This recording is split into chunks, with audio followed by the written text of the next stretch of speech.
Hi! Kamusta ka mo tanan? Ang ngalan ko si Adrian. Masturyahanay naman kita pati sa pahamot.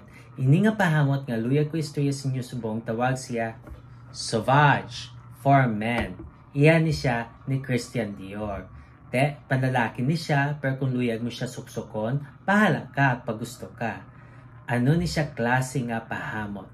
Bali, tinlo kag presko nga makahang nga hamot. Amo ni siya kung simutan.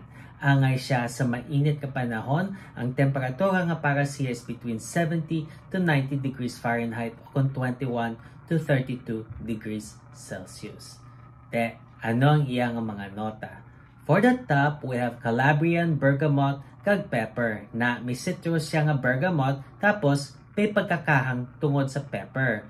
For the mid, we have Sichuan pepper, lavender, pink pepper, vetiver, patchouli, geranium, kag elemi. May Sichuan pepper, pink pepper, kag elemi, dugang pagkakahang, kag may geranium siya, gahatag siya nga pagkaklaro nga hamot.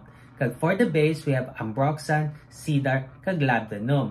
Na ang ambroxan, amo nang gatulod sang ibang mga nota para magbuga ang hamot, kag uso ni sa bala nga pahamot, kag mudamo sing tawong gasuksok sini, kag nami ni siya simutan. Kumbaga, crowd pleaser na, amo na siya. Okay, kabay pa nga namian ka mo sini nga pahamot, kag kung may ibang pa ko mga pahamot nga luyag istorya sa akon, ibilin lang sa comment section. Sa naman, bye-bye!